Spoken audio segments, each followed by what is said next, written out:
All right, so today we're going deep on guerrilla warfare Yeah, with someone who knew it firsthand, absolutely. Ernesto Che Guevara. Yeah. This is a guy who didn't just study revolution, he lived it, Mm-hmm. and he literally wrote the book on this stuff. He did. It's called guerrilla warfare. You might be surprised to know it's not just some, Right. historical document Yeah. gathering dust on a shelf. It's Yeah. it's surprisingly relevant even today. I was going to say, when I Yeah. think guerrilla warfare, I think like, Mm-hmm. Yeah. hidden jungle camps, surprise attacks. Yeah. Not necessarily like strategic masterminds. No, right. But going through Guevara's work, Yeah. I was struck by how much he focuses on the intellectual side, Oh, absolutely. the thinking behind it. That's one of the things that I find most fascinating about Che Guevara Okay. is that he challenges our assumptions about warfare. Okay. We tend to think that, Yeah. whoever has the biggest army, Right. most firepower, Wins. is going to win, right? But he argues that Yeah. victory doesn't always go to the biggest army. Right. It goes to the side with the stronger will Okay. and the smartest approach. So it's not just brute force, it's about outthinking your opponent. That's exactly right. Okay, I like it. Yeah. But he takes it even further, Oh. right? He does. He says that a small group Hmm? of dedicated revolutionaries, Yeah. even without like a big army or anything, Right. can take on a professional military and win? Yeah. That's a bold statement. It is bold. And it goes to the very heart of his philosophy of revolution. Okay. He believes that revolutions, they don't need perfect conditions to start. Okay. They can create those conditions through strategic action. Okay, so how do they do that? Well, imagine Yeah. a small startup Yeah. going up against a massive corporation, Yeah. right? They don't need to match them dollar for dollar. Well, They just need to find the pressure points, okay. the strategic advantages, the moments where they can disrupt Okay. and gain an advantage. It's like a David and Goliath, but David's got a plan. Exactly. Yeah. Exactly. And a crucial part of that plan is understanding that Mm. guerrilla warfare Yeah. is not just about military tactics. Okay. It's about winning over the people. So it's like a movement, almost. It is. He calls it a war of the masses. Okay. It's entirely dependent on the support of the people. So it's like a grassroots thing with an armed element. Absolutely. Yeah, it's deeply Not ingrained. just a bunch of rebels hiding out. Exactly. And to illustrate this point, Yeah. he uses the example of bandit gangs. Okay. They might have fighting spirit. They might know the terrain. Right. They might even have some tactical skills. Yeah.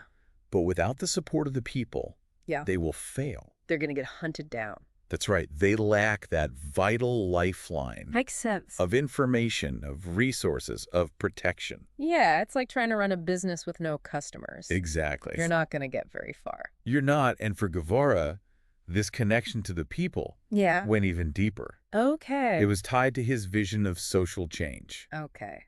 How so? Well, he was a passionate advocate for what he called agrarian revolution, Okay. where the central goal was land reform, Oh, okay. empowering the peasants, the people who work the land. Right.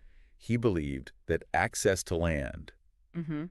the ability to control your own destiny, Yeah. to control your own livelihood, that was a powerful motivator. Okay.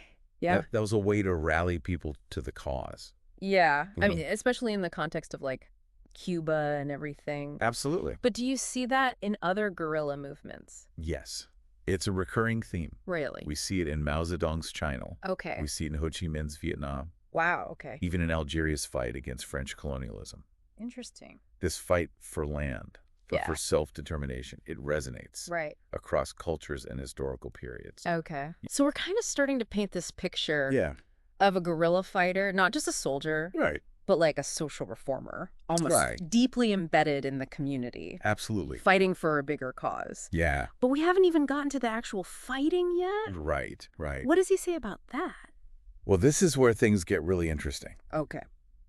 because Guevara stresses that the initial goal Yeah. is not about going in guns blazing, Right. trying to win big battles right away. Okay. It's about, he compares it to a boxing match, actually. Okay. You don't walk into the ring throwing haymakers. Right. You got to size up your opponent. Yeah, and wear him down. You wear them down. Yeah.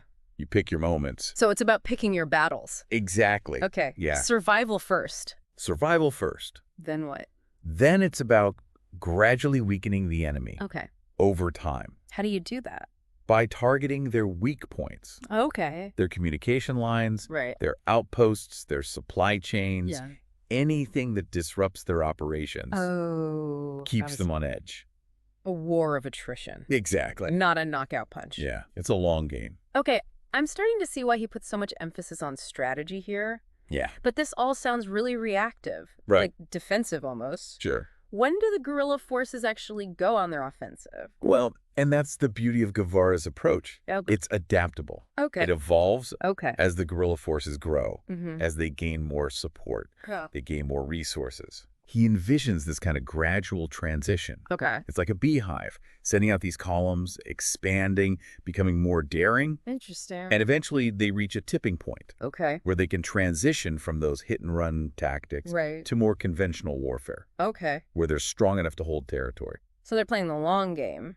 They are, Oh, but eventually eventually the goal is to be able to go toe-to-toe. go toe-to-toe, exactly. Wow, okay. Yeah. So that's the overall strategy, but what about the actual tactics? Right, well, that's what I find so brilliant. Yeah. He's not afraid to get creative. Okay.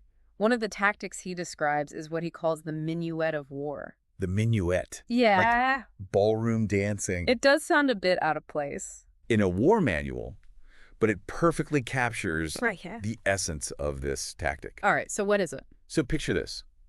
Guerrilla forces surround an enemy position, Okay. not to attack directly, Okay. but to harass them, Okay. to force them to react, Right. to chase shadows. Okay. They're constantly expending energy Okay. and resources on these phantom threats, So it's about exhausting them, basically. exhausting them, frustrating them, Yeah. making them feel like they're always one step behind. A deadly dance, huh? That's it. That's it. But I mean, keeping up that kind of pressure Yeah, must be really hard on resources. it is. And Guevara was acutely aware of this. Okay. He stresses the importance of using those resources carefully, Right. ammunition in particular, Yeah. aiming for maximum impact. With every bullet, Don't waste it. don't waste it. Yeah. In fact, he even recommends using captured enemy weapons whenever possible. Talk about resourceful. Exactly. It seems like improvisation is key here. Absolutely. Yeah. But what might surprise you Yeah.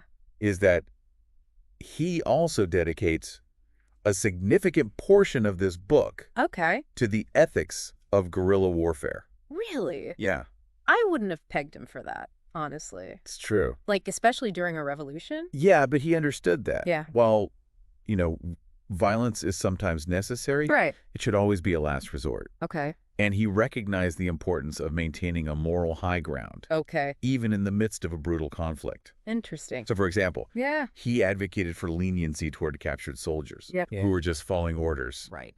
And he stressed the importance of respecting the local population Okay.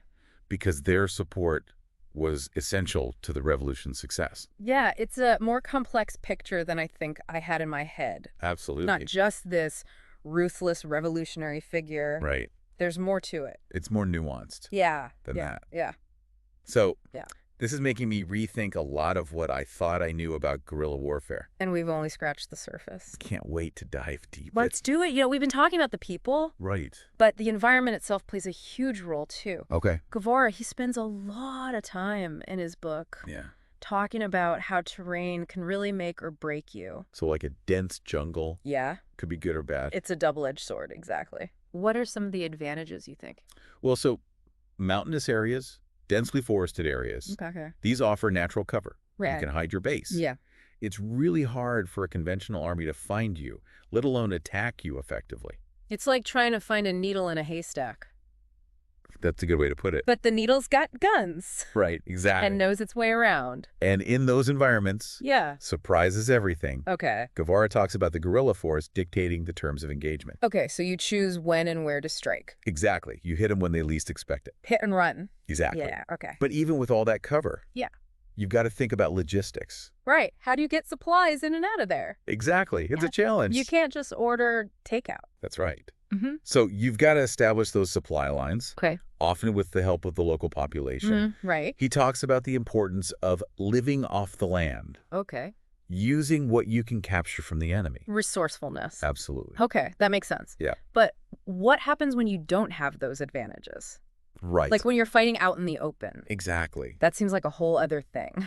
It is. It's a completely different ballgame. It seems like whoever has more firepower wins in those situations. You would think so, right? Yeah. But this is where his adaptability really comes in. Okay. So he argues that in those situations, Yeah. you need to be much more mobile. Okay. So instead of those larger units, right. you need smaller teams Okay.